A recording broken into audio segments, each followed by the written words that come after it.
El-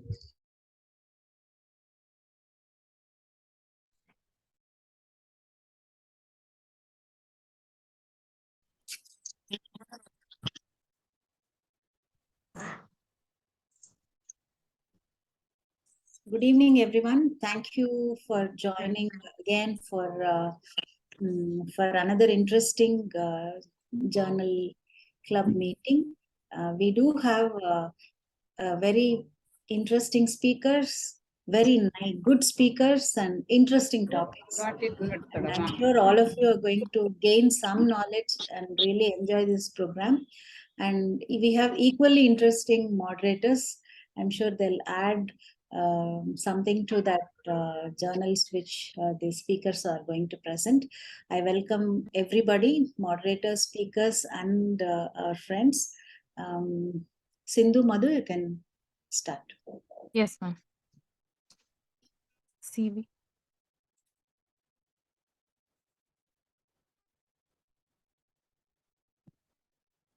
Madhu ma'am, my screen is visible now, ma'am. Yeah, the first slide is visible. Can you go on to the CV and then turn on the full Is it screen? changing? Yeah. So today we have two eminent moderators who I take the privilege to introduce. We have our dear Silamachelvi ma'am, who's the managing director of Shiva Hospital and Mamsam Fertility Center. She's the secretary of Coimbatore chapter of Tapisar and also the executive committee member of Tapisar, and she's the vice president of Kowai OB-GYN Society, and she has numerous publications and research to her credit. We have our beloved Nandita Takar ma'am, who's the medical director of Nandita Fertility and Research Center, Chennai, and she's academic head and coordinator and senior consultant in Mehta Hospital, Chennai. And she has an interest towards teaching, and she also has focused training programs, and she's conducted various workshops and presented various papers in national and international conferences. Over to you, ma'am. Good evening. Sindhu, shall we start with the first presentation? Shall I introduce Yes, the speaker? Okay. Good evening. Good evening to everyone. At the outset, I would like to thank Tapisar and Scot Journal Club for this wonderful opportunity. Today, I am going to introduce Dr. Geeta. She is the consultant obstetrician, fertility specialist, and lab surgeon, M, Chennai. A forum from Craft, Kerala, Advanced Diploma in Gynec Endoscopy, Germany, Fellowship in Advanced Laparoscopic Surgery. She is the training faculty for F&B students in M. And she is going to talk on today, how does adenomyosis impact endometrial receptivity? As we know, endometriosis and adenomyosis constitute nearly 10% of gynec problems. And out of that, 50% of them are infertile. If we take the infertility population, 50% is due to adenomyosis and endometriosis. And as we know, the receptivity of endometrium is altered due to many mechanisms in adenomyosis. Now let us see Dr. Geeta what she is going to tell us about the updated systemic review of clinical and molecular insights. Over to you, Geeta. Thank you, ma'am. Thank you for your kind introduction. So let me start with my PPT. And I would like to thank Tapisar and Escort team for giving me this opportunity. And it was nice going through this systemic review. And I hope everyone is benefited from this session.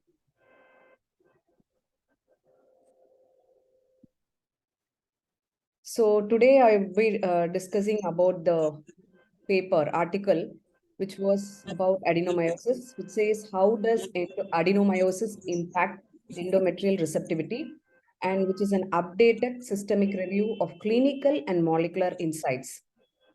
It was published in Fertility Sterility, Volume 4 in Jan 2023.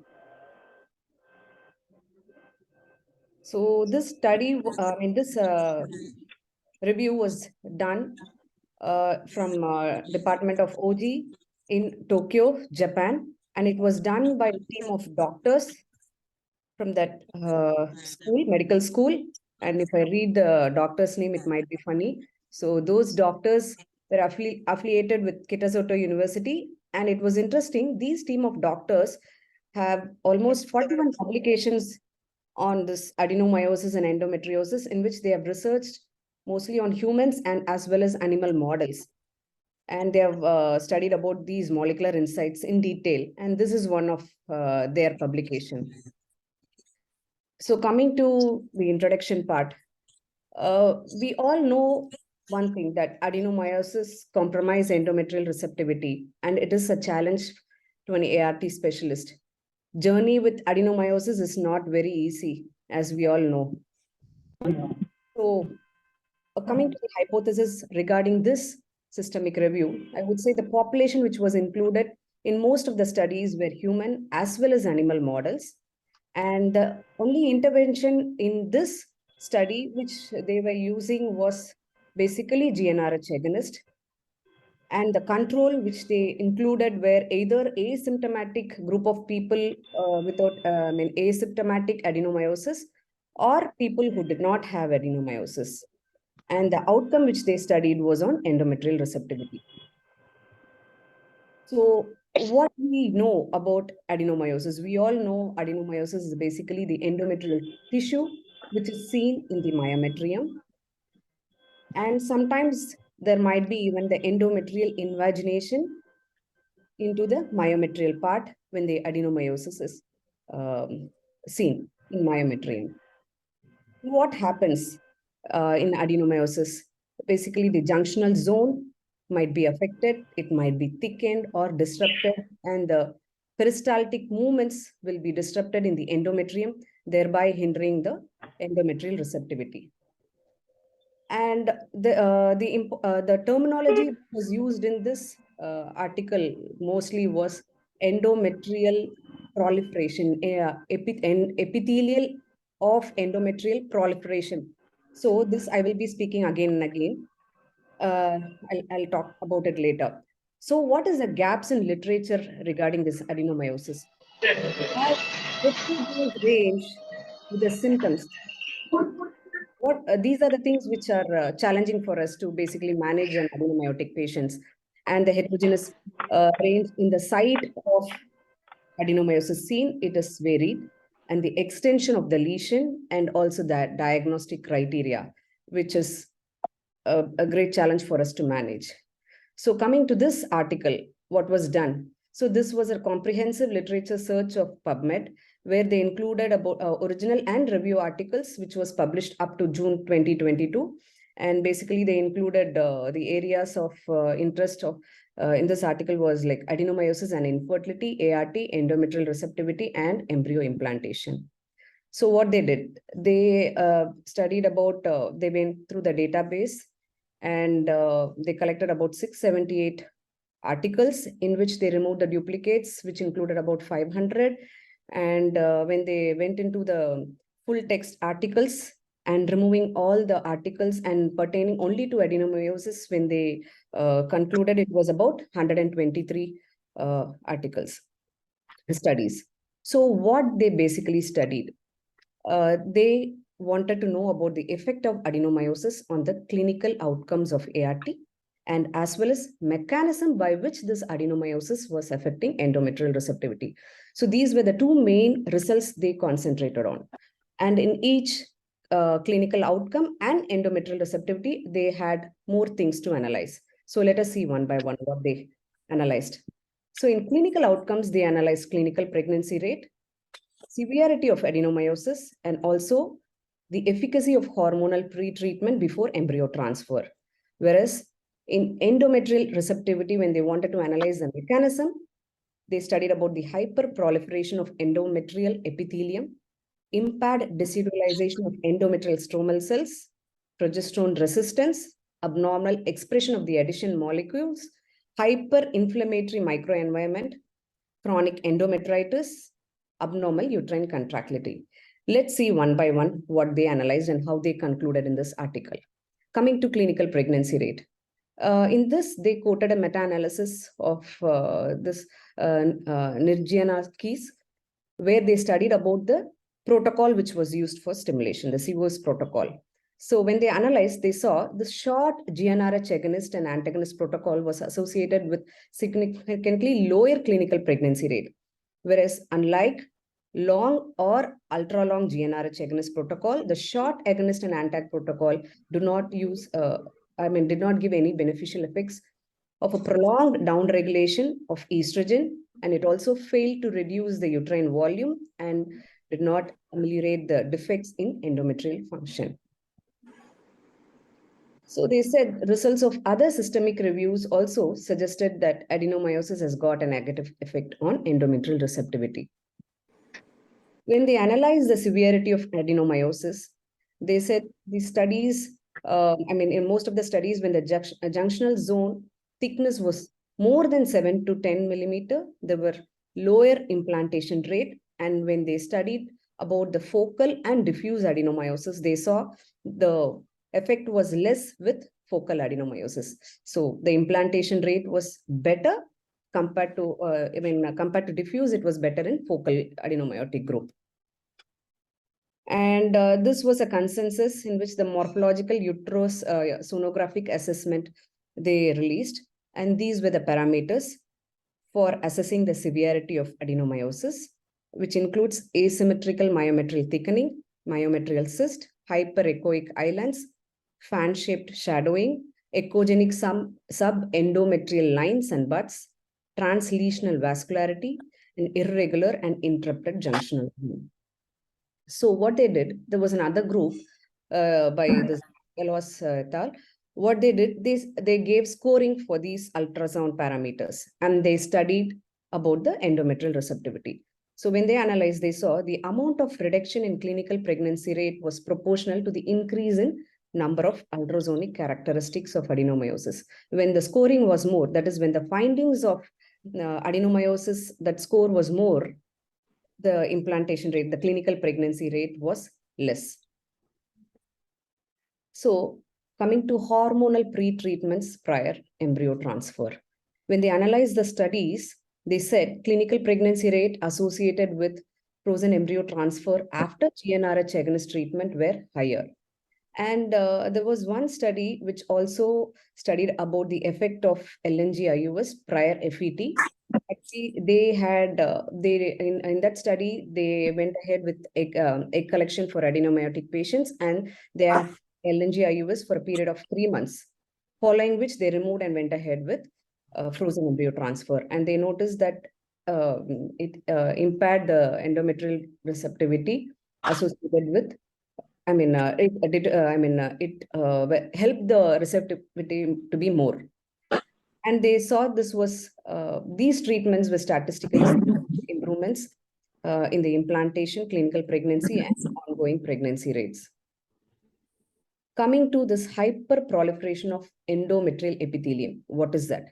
We all know about window of implantation. This is an interesting thing. Like we know, progesterone causes a cessation of proliferation of the epithelium, and it actually promotes proliferation and pre-decidual change in the stromal cells, and also antagonize the effects of 17-beta estradiol. This proliferation to differentiation switching is the actually key for success for embryo implantation in both mice and humans. Why I'm saying mice means because most of the studies included animal models as well. So that is why I'm quoting that. What is this KR67? This is actually a marker for cell proliferation and endometrial receptivity. They saw this was higher in immunoreactivity in patients, especially with adenomyosis, than in those without adenomyosis, suggesting lower endometrial receptivity in case of adenomyosis. And a few studies, what they did, especially in animal models, they induced adenomyosis mechanically by creating, how they did was they disrupted the barrier between the endometrium and myometrium by needle puncture, which was relevant to uterine surgeries, where, especially in cesarean section and DNCs, where there is a breach in the endometrium, and patients landing up with adenomyosis. They studied. And this STAT3, what is this? This is what they noticed was there was continuous activation of signal transducer and activator of transcription 3, which was responsible for the pathogenesis of adenomyosis in both mice and humans. And this induced the proliferation of endometrial epithelial cells during this window of implantation, thereby hindering trophoblast invasion. So there was no cell arrest at that point, and there was proliferation of epithelial cells, which was happening in the window of implantation. And there was also impact, they also studied on the impaired decidualization of endometrial stromal cells. So we saw up till proliferation. And what happened with this decidualization? They noticed that endometrial stromal cells undergo differentiation into decidualized cells, a process that is primarily induced by progesterone and is critical for endometrial receptivity. They noticed a few genes like this HOXA 10 and 11, and also leukemia inhibitory factor, which was lower in patients with adenomyosis during the secretory phase, especially suggesting a mechanism by which adenomyosis may compromise endometrial receptivity. And they studied on different genes which were found to be regulators of decidualization, and they noticed that was lower in patients with adenomyosis, and there was reduced decidualization in the stromal cells. So endometrial stromal cells in patients with adenomyosis are characterized by compromised decidualization, which may lead to defective endometrial receptivity. When they studied about progesterone resistant, what they noticed was there was a mutation which was found in this KRAS gene. So they, this was a study in which was done using NGS sequencing of adenomyotic patients, and they saw about 37.1% of patients had this mutation. And this mutation was shown to reduce the expression of the progesterone receptor via epigenetic silencing, thereby impairing the anti-proliferative effect of progesterone. So here is this KRAS mutation and the continuous activation of this STAT3 gene, which causes the proliferation. So there is no arrest level, and endometrial intrusion happens, causing adenomyosis. Whereas this mutation after this epigenetic silencing, and which causes a progesterone resistance, thereby causing impaired receptivity. So they also studied about the abnormal expression of adhesion molecules. Like they noticed integrin beta 3 and osteopontin level. There was insufficient expression of these genes in patients with adenomyosis. And this L-selectin molecule, which is an adhesion molecule, also was seen to be lower in adenomyotic patients. And so they concluded saying it may attenuate endometrial receptivity by nullifying the function of adhesion molecules. And one more thing they noticed was expert. per inflammatory microenvironment. So adenomyotic condition was known to be a chronic inflammatory disease, and they noticed there was high concentration of pro-inflammatory cytokines, and the activation of immune cells were too much, like IL-1, IL-6, and IL-8 were pro-inflammatory cytokines, which were significantly upregulated, and anti-inflammatory cytokine like IL-10 was downregulated. And also they noticed this monocyte chemoattractant protein 1, which is a chemotactic factor for monocyte, was highly expressed. So, there was a picture of chronic inflammation basically. And they also studied about chronic endometritis in adenomyosis. So we all know the lining of uterus is populated by a unique microbiota that is dominated by lactobacillus, almost more than 90%. And there was imbalance in this microbiome involving the presence of pathogenic bacterial species, which can result in chronic endometritis. Usually this chronic endometritis is characterized by the presence of red spots or micropolyps on hysteroscopy, and also large number of the CD138 plus and plasma cells on histology. Usually we see this chronic endometritis in patients with recurrent implantation failure and recurrent pregnancy loss.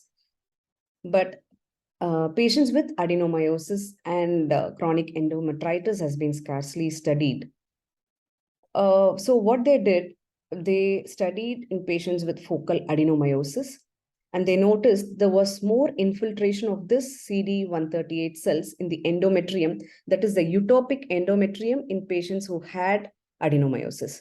So this infiltration was more in the ipsilateral side of the uterus than on the contralateral side. So it is like when the focal adenomyosis was there, these cells were seen more on the side of adenomyosis when compared to the other side. So this indicates the existence of a causal relationship between chronic endometritis and adenomyosis as well. Coming to abnormal uterine contractility. The manner of contraction of the myometrium depends on the circulating concentrations of ovarian hormones, and the uterus should be in a quiescent state during window of implantation to be prepared for an embryo attachment. It also alters the myometrial architecture, myometrial function often deteriorates, and uterotubal transport has been shown to be impaired in patients with adenomyosis. And when they study the histology, the histological investigations also showed this nerve fibers and smooth muscle layers were distorted in the adenomyotic myometrium, thereby compromising the contractility in the uterus. So this is normal endometrium blastocyst, whereas this is adenomyosis. What happens is this Ki67 gene was seen to be more and hyperproliferation.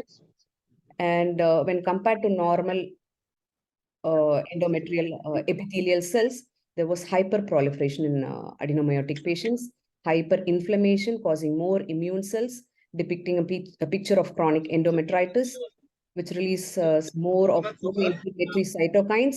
And because of this KRAS mutation, there is progesterone resistance, and there is impaired desudalization because of less genes, which is responsible for this desudalization. And there is also abnormal contractility. Whereas when in normal endometrium, what happens is when these epithelial cells, when this blastocyst or an embryo attaches to the endometrium, there will be arrest and these cells open up and there will be trophoblast invasion. Whereas this here, as I said, that arrest doesn't happen and the proliferation keeps on going. So that might be a problem which we face usually. So what was the discussion part in this article? So they basically summarized the impacts of adenomyosis on the outcome of ART with respect to endometrial receptivity. It also provided an overview of the clinical data and reported the pathological and molecular defects that characterize the utopic endometrium that is associated with adenomyosis. So to summarize, they concluded saying these pro-inflammatory cytokines were more in cases with adenomyosis, immune cells were loaded and which were known to be embryotoxic, and there was a picture of chronic endometritis as well, and desudalization is compromised in these type of patients. This KRAS mutation and the STAT3 activation cause hyperproliferation of endometrium. And what would be the treatment to nullify these effects?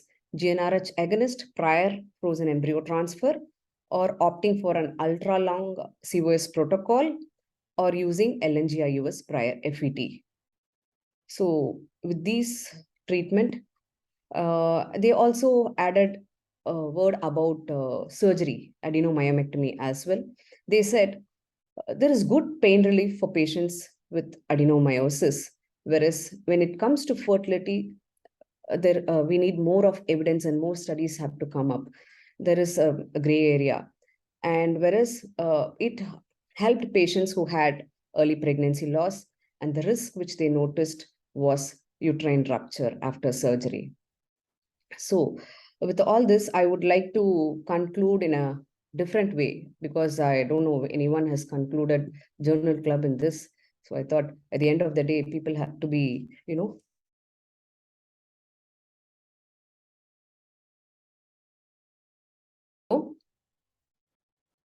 Hello. Hello. Yes, ma'am. Yes, ma'am. Yeah, Sorry. we're able to hear you. Yeah. Okay. So if you consider basic endometrium as Chola kingdom, so now the trend is Ponniyin Selvan, no? So I thought I will add something about it. So the today's gist was about endometrial receptivity. So entering the endometrium. So let us consider that as Chola kingdom and adenomyosis. What can be more interesting? I thought the Nandini character, which is hindering and very venomous in creating more issues and causing trouble. So this was the adenomyotic endometrium of adenomyotic patient picture. So having adenomyosis there, and what all the problems which comes to us in different ways, pro-inflammatory cytokines, on all this KRAS mutation and the STAT3 activation. And people, I'm really sorry if people don't know. Dr. Geeta, Yes. we are not able to see your presentation. Do you have slides on that, or are you just talking? No, slides, ma'am. Sorry. Not able to. Yeah.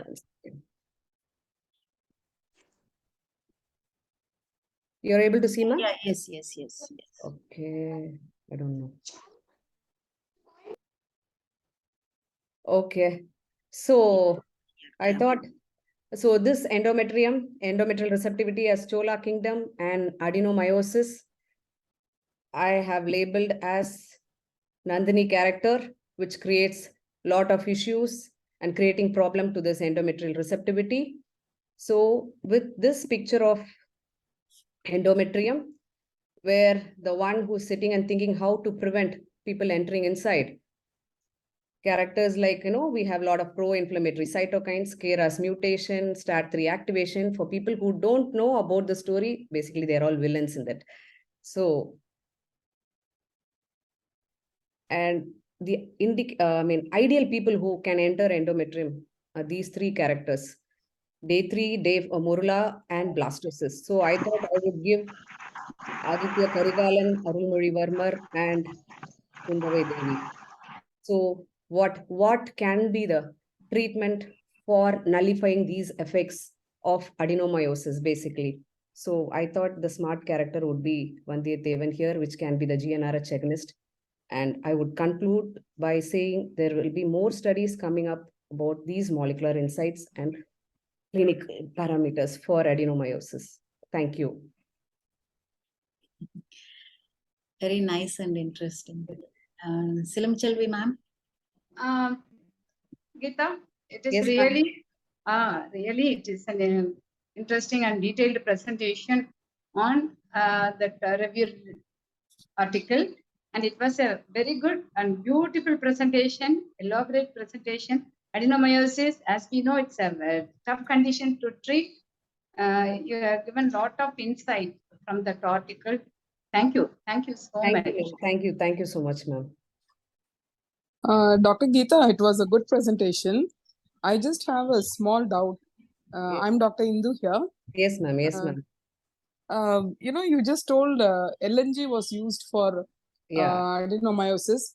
Was that group, how big was that group? What was the outcome studied? Is it the FET outcome, the CPR they studied, or live pregnancy rate? How long did they use that LNG?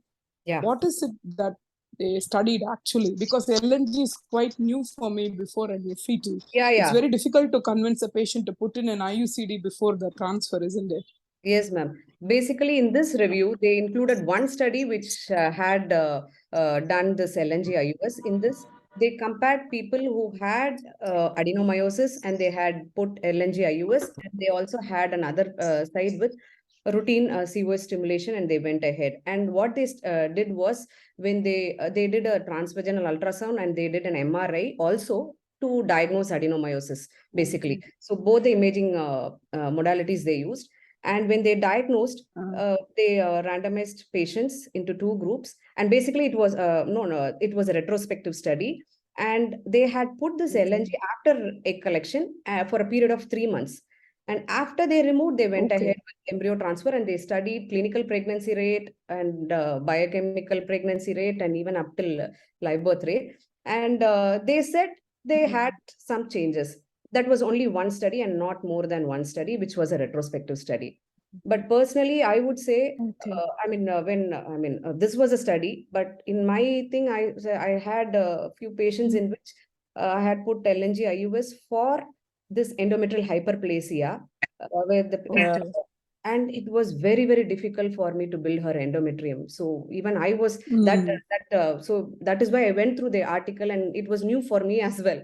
And I went through the article entirely. They did. So this was because it basically causes thinning of endometrium. It's very difficult when you do a profound down regulation, and then immediately after 3 months to build up the endometrium to 8 mm in the 4th month. It won't grow like that. Exactly. So I don't know whether. So that was adenomatic group, which was new. So I don't know whether there is any change between this hyperplastic patient, or I don't know. But they had it for a period of 3 months, and they found some results. That's what they had concluded, ma'am. Okay. And Thank you, actually, Geeta. as you told, putting a foreign body inside the uterus before pregnancy, definitely it will invite infection. Already there is chance for chronic endometritis in these people due to adenomyosis. Yes, ma'am. And putting something into the uterus. But personally, in my experience, Asha madam, she used to put lot of LNG-IUS before FET. Like Geeta, for endometrial hyperplasia, many of her presentation, if you see, she has quote many things like positive result with high success with LNG-IUS before embryo transfer. Maybe can I add something? Take some time. I don't have any personal experience because I use only Leuprolide. Okay, can I add something in that, ma'am? Yes, madam. Okay, there's a cross-reference article 33 and 34 in that article, in this journal, in this article. Please look up the ultrasound findings. If we take note of ultrasound findings before the LNG and after LNG, I have used for a short series of things. The ultrasound findings, definitely you will find an improvement in the scoring. The more findings that you have, if you remember one of the slides, she had mentioned all the findings of ultrasound. Definitely there is a decrease in certain findings that we get. These are the patients who would have responded to the LNG, the progesterone effect. Yes, as Indu said, it may not respond immediately at the end of 3 months. There is something like a washout period that you will have to give, say, 2 to 3 weeks, and then you start preparing your endometrium. Definitely it works, ma'am. I think we need to reconsider and probably as a whole society of doing this, if we all put up our findings, we can have our own scoring of the adenomyotic uterus. Anybody can add further if they have any. Yeah, even I have tried this LNG-IUS, especially for hyperplastic endometrium, very bad hyperplastic endometrium. The moment you start anything, even for the natural also, the endometrium will be very irregular and thick and all that. So for that, I have used this LNG-IUS and left it for almost for one particular patient, it was really bad. And I left it for almost 9 months, and then took it out, and then the endometrium grew beautifully after 1 month. Of course, there was a gap of 1 month, and she ultimately conceived. Of course, we all remember our success stories, but I think it works. I think it works. I think it is because we keep on giving, there are quite a few questions actually asking for which Leuprolide depot before FET is good, and how many doses, and if the uterus is more than 12 weeks, would it be better to give GnRH agonist or to give anything else? Would you like to take up, Dr. Geeta or Silam Chalvi, ma'am? Preferably, depending upon the severity of adenomyosis, we can go ahead starting with 1 dose of 3.75. If we think if it is more and it is a symmetric adenomyosis when the uterus is up to 12 weeks, we can go up till 3 doses also, ma'am, prior FET. So do you measure the volume and then keep measuring volumes and keep giving GnRH analogs, measure the volume until you get a good volume, and then before you transfer? Do you do that, or just arbitrarily you choose 1 or 2? Or we don't wait for that particular volume. So as I said, if it is a focal adenomyoma and the endometrium is not disrupted, then with 1 dose we go ahead. If it is severe, then 3 doses. We don't wait for the volume to reduce to a particular level. We don't have a cutoff as such. If even after 3 doses, if it is still bad uterus, what would you do? There is some group Go of ahead, patients where the adenomyosis is huge and it is very difficult. So they are really challenging, ma'am. In In some that of the case, uh, if we some of the this one medical debulking, sometimes we even consider this continuous use of letrose also, as like we have seen uh, people talking about letrose. And then one group of patients, they go for adenomyomectomy if it is focal, especially. Okay. When it is like symmetric and both sides, adenomyomectomy also would be difficult. Yeah. I think this is a nice article, and they have they mention about junctional zone. That is one thing. Because there is a lot of asymptomatic adenomyosis, and when you once they are beyond 30 years or so, if you do with a high resolution transvaginal ultrasound, you find all kinds of things in the myometrium. So you won't know whether to call it adenomyosis or not, or whether it is going to affect your implantation and all those things. So in that case, you can measure the uterine volume, and you can look at the endometrial that junctional zone and thickness of the junctional zone, which will give you a good evidence. And then you can look at other parameters. You will be doing a hysteroscopy and all that. But other mutations and all, of course, they are coming up. I don't know whether as of now we are not in a position to check all those mutations, I think, right, Geeta? Yeah, ma'am.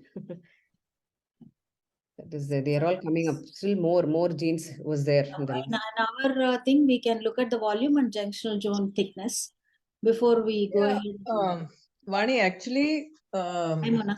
junctional zone thickness on 3D ultrasound. Yeah. So what do? Do you measure the amount it is obliterated, or because what people talk of junctional zone thickening is basically on MRI. So, but when you do by 3D, Yeah. you only see the obliteration of the junctional zone rather than seeing the thickness. So I Okay. wanted to, because it is not possible to measure the thickness on 3D. You can only see those lines, buds, and obliteration.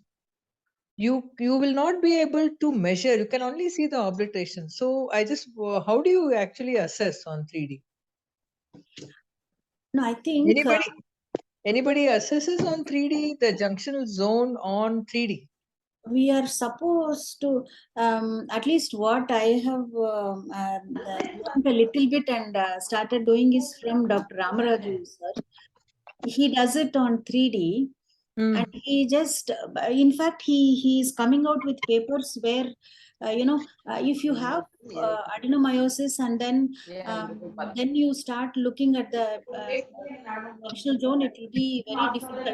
You have to get used to in normal uteruses how to measure the junctional zone. And in normal uteruses also, he says you can measure the junctional zone, and it will give you an idea of the capacity of the implantation, implantability and all that.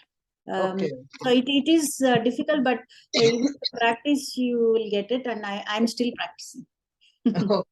I've learned from him, but I'm still practicing. Okay. So we'll ask him to give us intro, because he started and he's going to come out with papers on that. He does a lot of research with ultrasound, basically. He get into the insides of ultrasound for diagnosing. So this is one of his interests. And he means I'm quoting him only when I say volume and junctional zone. So because he started studying, and then there is a presentation from him. I don't know, somewhere it is there. Actually, the measurement of the junctional zone on 3D ultrasound, there are articles, madam, which are available. When you take, you have to measure from the endometrium. You have to zoom your picture. How we do for NT, you have to zoom your picture up to at least 3/4 or 50% of your screen, more than 50%. You will see a dark black line which is running around the endometrial cavity. Even on 3D, the question on 3D is there. Definitely there is, madam. I think if you can Google and see junctional zone measurement using 3D ultrasound, there are very vivid pictures. Initially, they discuss MRI and they do this. I think it is in some American journal which I had read some time ago. It has come. I think Ramaraj sir also has a presentation. Some presentation is there. I will try to share. Yes, madam. Actually, you have to measure. You have to zoom the picture, place the two calipers on either side of the black line, which you see around the uterus, around the 3D. If you start doing it in normal, you'll be able to appreciate the loss of that junction in an abnormal uterus. So it needs time, it needs practice, and we don't. Mona, you are muted. Mona, you are muted. Yeah, so what I said is definitely by 3D, you can definitely say that there is an obliteration of zone. But widening, that is my question, always a question on 3D. Because so, Mona, here, if there is an obvious adenomyosis and there is so much of adenomyosis and it is starting from the endometrium and then it is going occupying your whole of your myometrium, then we don't have an issue in diagnosing that there is adenomyosis and it is going to affect our implantation. That is there. But when you have vague pictures and your myometrial architecture is altered, but there is no, you can't call it as a definite adenomyosis like big, it's not a very big. So in that case, if you have to measure, then you can actually see the endometrial. Okay, I'll go through that. Yeah. Okay. I think we'll go ahead with the second one. And Dr. Nandita Thakkar, madam, can you introduce Sindhu? Yes, ma'am.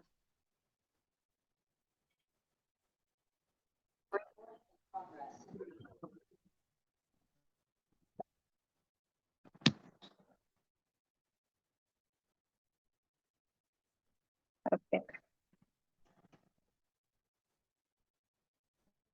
So at the outset, I thank Dr. Vani for inviting me, and on behalf of tapisar, thank you very much for having me as a moderator.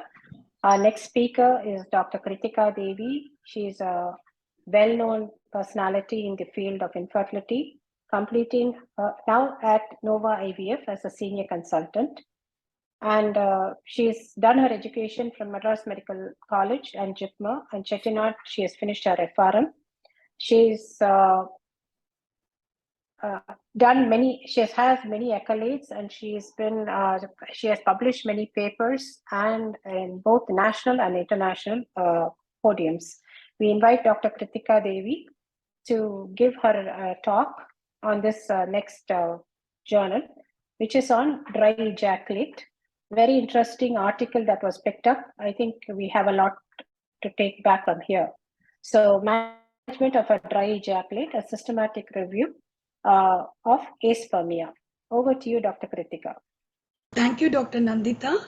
And I first want to thank tapisar scot team, especially Dr. Vani Pujari, for giving me this opportunity. And I was very impressed with the discussion that you people had. I think I should follow up with all your meetings. It's very interesting. So the earlier speaker had spoken about the heroine, the adenomyosis, the uterus. So now I'm shifting to the hero and the problems he has. And this is a very interesting topic what Dr. Vani had given me. So I thought this is a very less talked about, very less known topic. So this is something I think will be beneficial to all of us.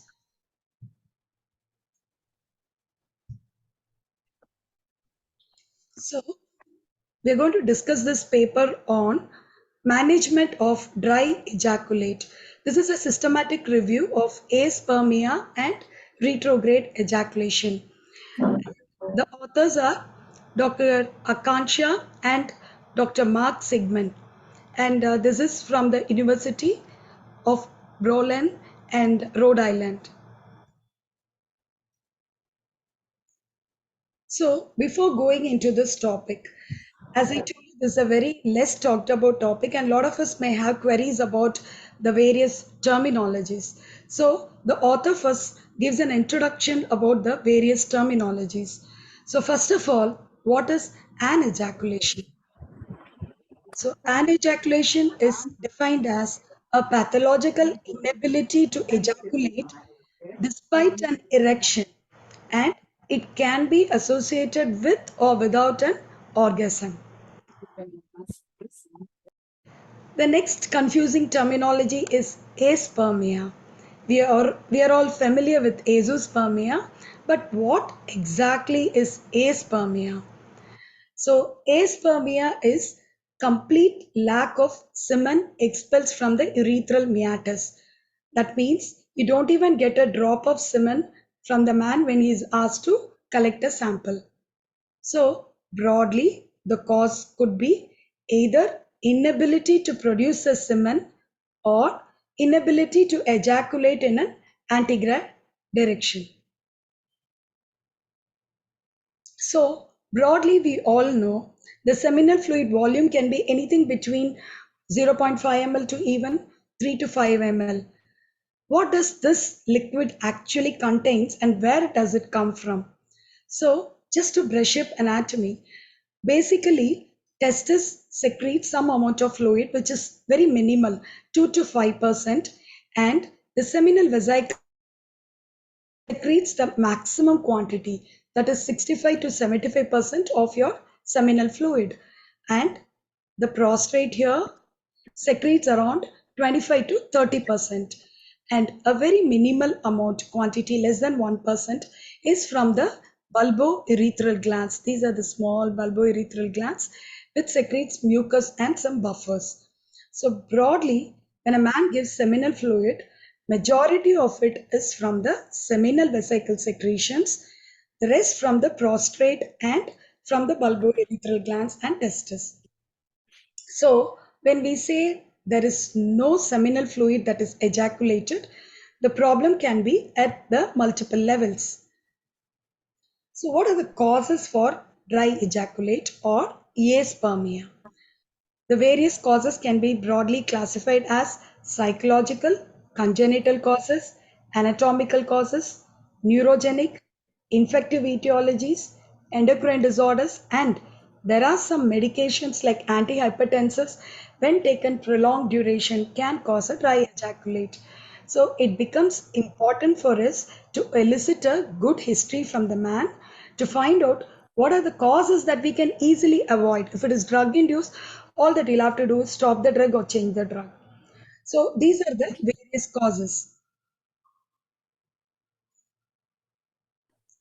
Now, about what is retrograde ejaculation.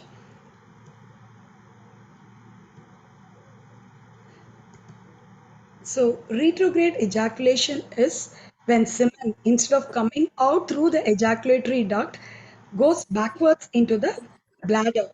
That is called the retrograde ejaculation. Here, the patient sitting in front of you will tell you, ma'am, I'm perfectly all right. I have an orgasm. I have erection. I have a feeling that I'm giving out a fluid, but nothing is coming out. So this is a very classic history that we'll have to elucidate to find out retrograde ejaculation. The man has erection, an orgasm, but there is no fluid coming out. And after a coitus, if he passes urine, he has a cloudy urine. So these are very classic symptoms that will clinch the diagnosis. And for us to understand this paper, it is important to understand the pathway of the ejaculatory duct. So we have the testicles and the epididymis is there collecting all the seminiferal tubules here. And from here we have the vas deferens and it is joined by the seminal vesicles which secretes fluid. And then it goes into the prostatic part of urethra. And then we have the ejaculatory duct giving out the seminal fluid. So this is the same thing what I told you. This is the pathway that the ejaculatory duct follows the prostate and then it comes out. So what happens here is the bladder neck constricts whenever a man is ejaculating. The bladder neck constricts tightly so that there is only an ejaculate coming forwards and not backwards. So any pathology here where the bladder neck loses its tightness, we have seminal fluid going here rather than outside. So for us to understand this, we'll have to know the nerve supply for ejaculation. Remember, it is mainly from the sympathetic pathway, and this S1, S2, S3 are the main supply that helps ejaculation. Parasympathetic is very important for erection and sympathetic for ejaculation.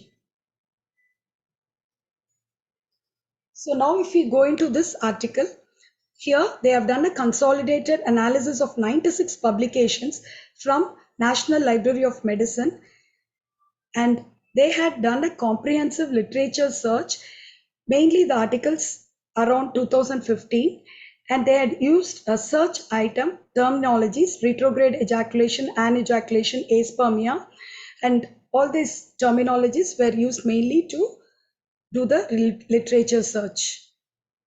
So the main objective of this study was in the management of aspermia rather than analyzing the causes or why exactly the problem happened. So what was the main endpoint of the management?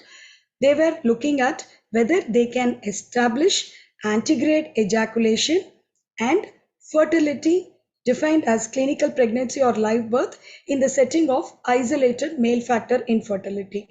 So they analyzed all the management options to see whether it helped the man to have an antegrade ejaculation and whether the management options helped in establishing fertility for the couple.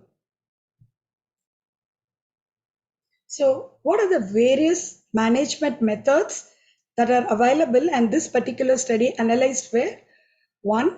Medical therapy, urinary sperm aspiration mainly for men with retrograde ejaculation, prostatic massage as a method to retrieve sperms, then the penile vibratory stimulation, electroejaculation, vasal aspiration, and lastly surgery, mainly for bladder neck problems. So let's see each management options that was analyzed and the results of that particular management. Now we'll start with the most simple treatment option available, medical management.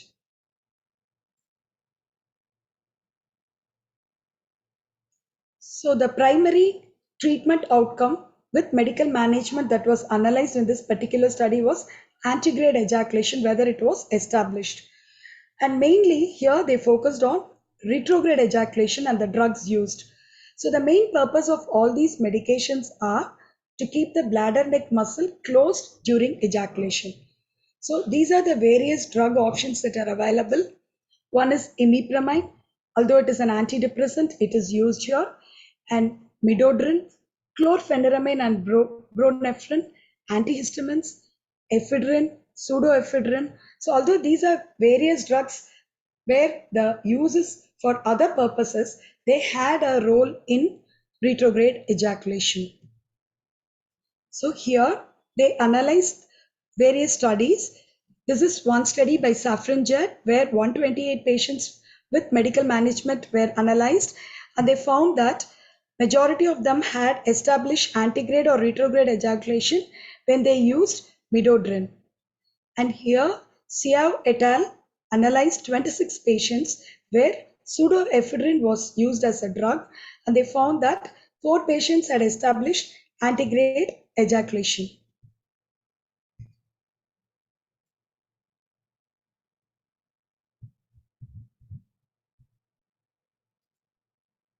So next we'll go on to the most simple option of urinary sperm retrieval, especially in men with retrograde ejaculation.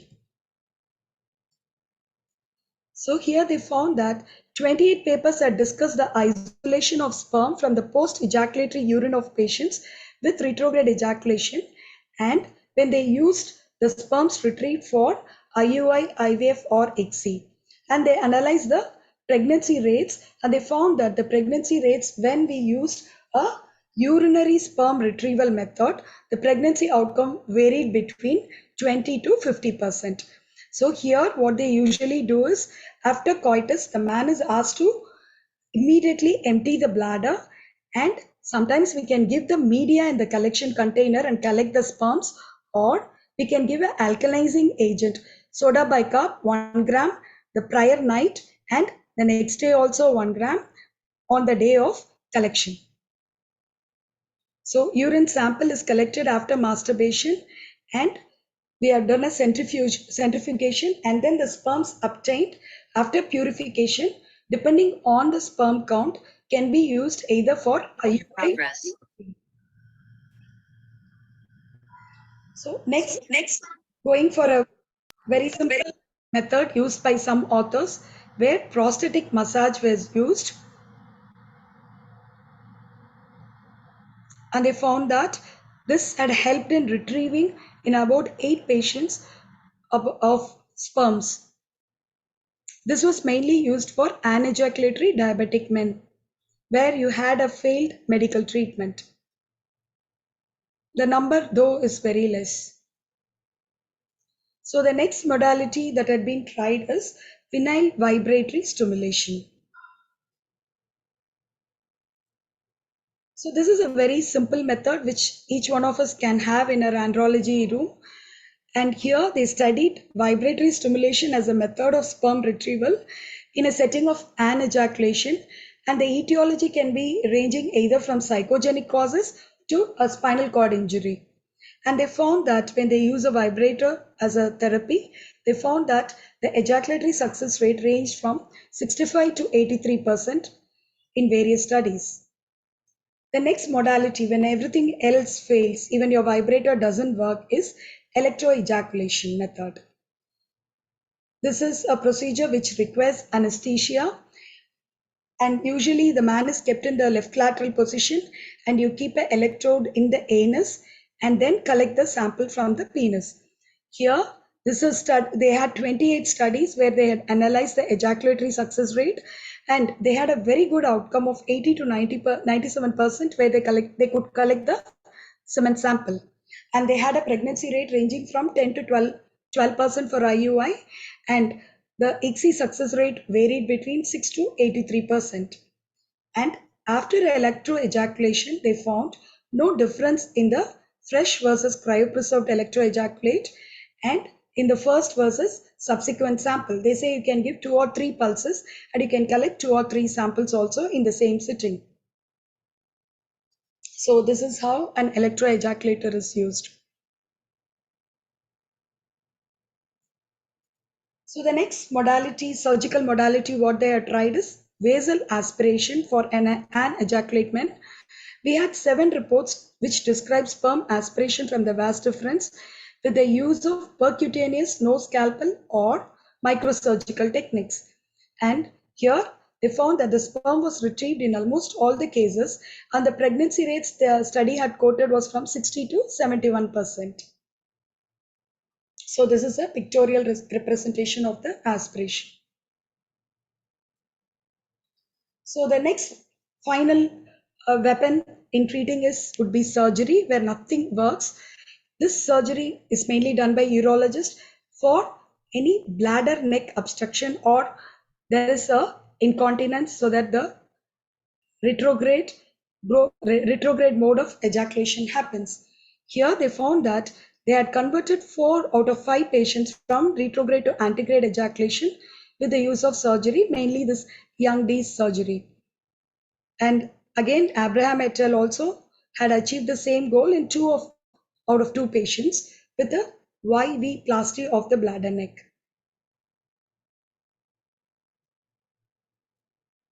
Now, having analyzed all the options available for treatment, the limitations of this study was mainly, these were very small case reports and some were limited numbers.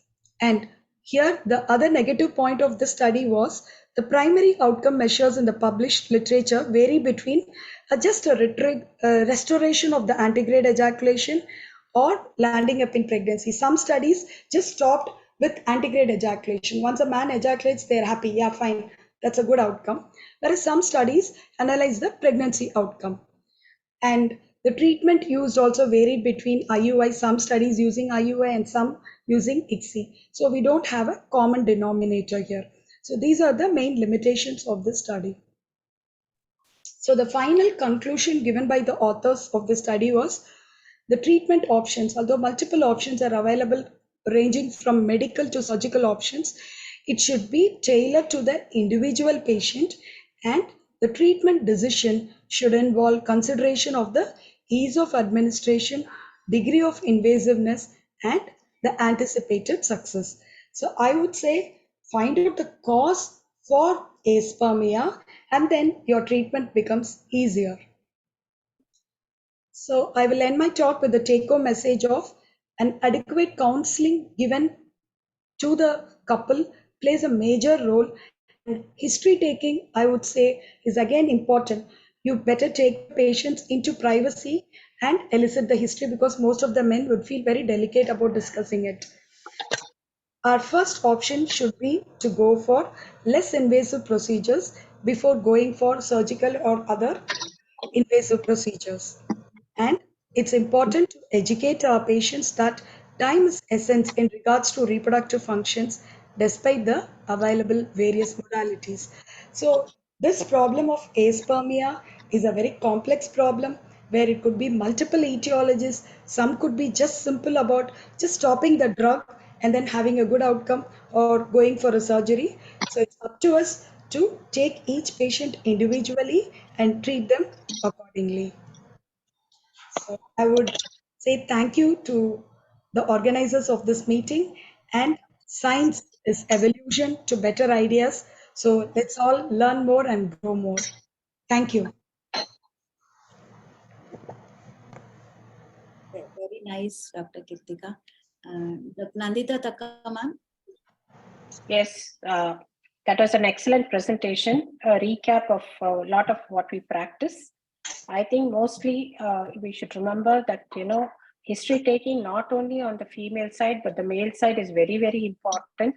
And many of the times we find the drug itself now with so many metabolic problems coming up, I think history of drug intake should be even more detailed, and if we can offer simple medications that will help to overcome the process of fan ejaculation.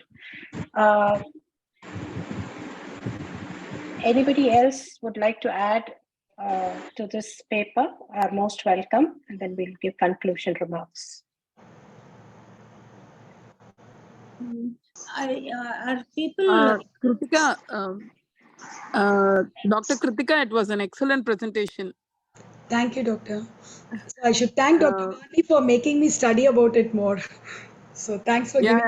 You have not only studied about it, and you took us through the basic anatomy, physiology, and autonomic nervous system, parasympathetic, sympathetic. I almost went around the whole anatomy, and then it was a good presentation.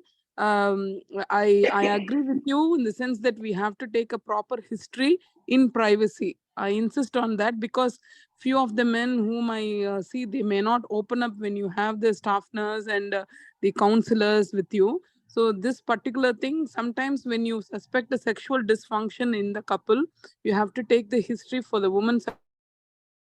Sometimes when you talk to them alone, they come out. So that history taking is very important.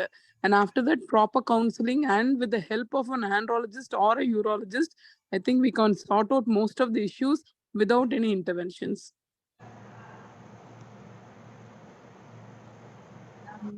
Yes. And do you come across retrograde ejaculation quite often? Any of you? I had seen 3 or 4 patients in the last 1 decade, and with just from the urinary sample, we could retrieve sperms and use it. Very good presentation. As you told, in my experience, I have come across 3 patients with retrograde ejaculation, in whom we tried with urinary sperm separation. The only secret is we have to process the sample immediately, because they have to ejaculate in the container containing media, and we have to process it immediately. But luckily, we got positive result for 2 of the patients out of 3. Yeah. Yes, ma'am. I think even in SRMC, I think Mona ma'am will remember, for retrograde ejaculation patient like this, we collected into media, and we did density gradient centrifugation, and it was an IUI positive. I'm sure ma'am will remember, I think. Actually, many of the patients would get away with IUI. unless there is a very low count. If we collect our own data, each of us would have at least seen 3 to 4 patients. We will have our own data, saying we studied so many patients, this was the cause or something. Something worth putting out from an Indian subcontinent, a paper like this. Yeah. Actually, retrograde ejaculation is one of the easier ones to treat, right? Yes. We can somehow get sperm.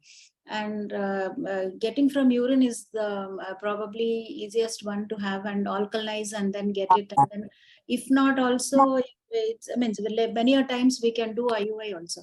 So if it is not retrograde ejaculation and he's not ejaculating at all, then the whole problem starts as to how to make him ejaculate and then get that sperm out before we decide on surgical methods of sperm retrieval.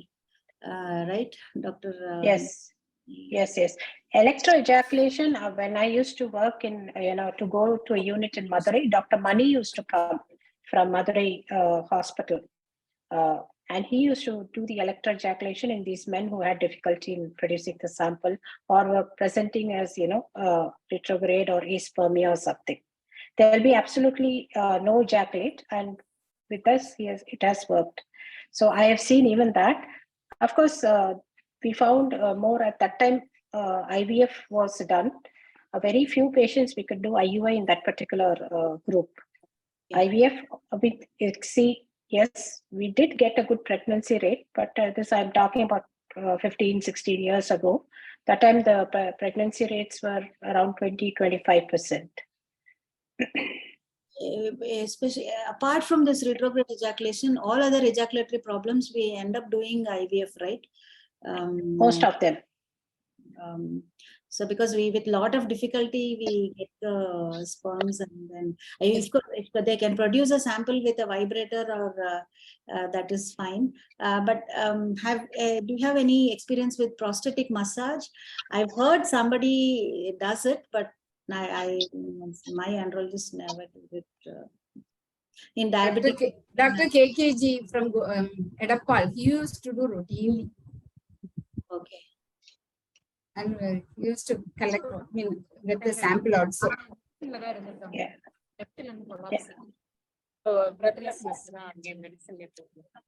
There was one point where there was only prosthetic massage available, madam. All these penile vibrators and all, late 90s and all. I have seen one of very senior urologists. He used to do this, and there were a few reports with him. I've seen only one case which I've actually seen. The others were what he discussed. But yes, it was the only thing which was practiced at one time. Much later, all these things came. So I think it is a good insight and then a lot to learn. Anybody else wants to comment or say something or want to share? We have quite a good attendance. Mona? Nothing, no. We actually, for all this retrograde, we are giving, though we have tried imiprimin, we have not had good results. And most of the time, some occasions we have retrieved sperms from the urine after alkanizing. We have not used the culture media. Vibrator, when Siddharth was there, he tried to use, but not very successful on those occasions. So it's we have ultimately gone ahead with either epididymal aspiration or testicular aspiration and then TC. So I was wondering, why should we do a seminal vesicle aspiration? Vasal aspiration. Whether that is easier than epididymal aspiration, I'm not sure. Ma'am, can I comment, ma'am?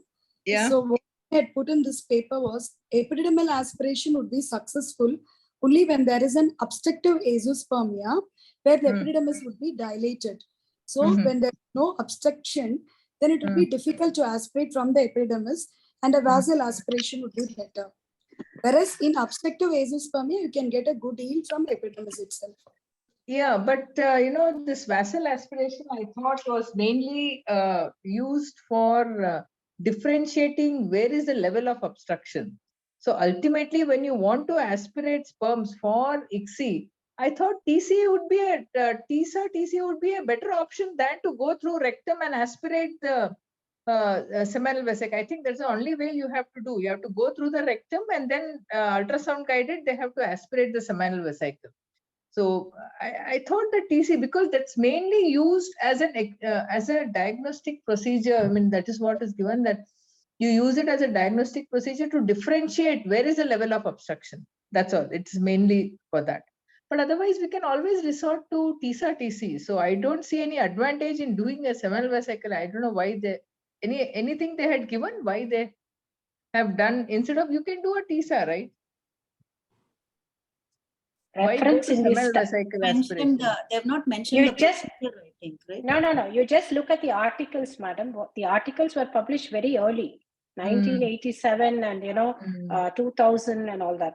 So probably those days it was the only available thing, and that's where they found and they've quoted here.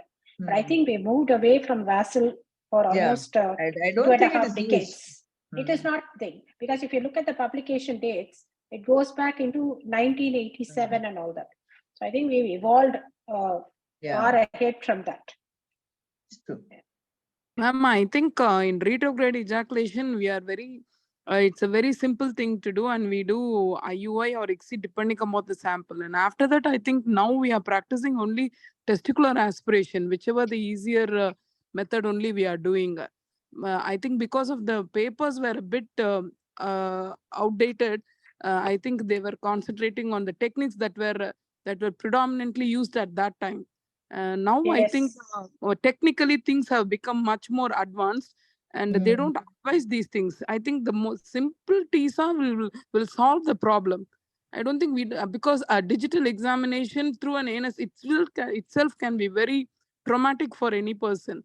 And having had such simple modalities of treatment, I think electroejaculation or putting any probe into the rectum can be really painful. So I think now we are not using all that. We are going ahead with only TSA now, ma'am. Yeah. I think even now people who means there are people who practice electroejaculation, and there is a belief that ejaculated sperm is better. And instead of going and poking into the testis, and if you can somehow get an ejaculate, you can do that. And I'm sure Janani Kamraj ma'am, in her unit, I've seen few patients.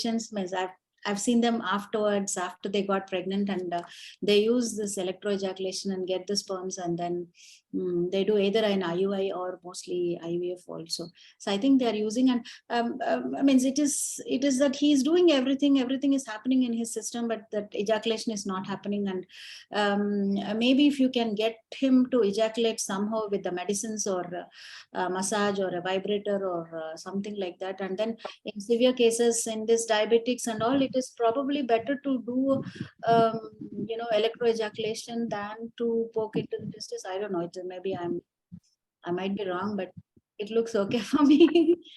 I don't know. Anyone else wants to say something? Silambo ma'am. Anyhow, thank you very much. A very good session. I really enjoyed. Thank you. Thank you for accepting and being. Thanks, Vani. Thank you. Thank you, ma'am. Thank you. Thank you all. Thank you. Thank you, Kirti.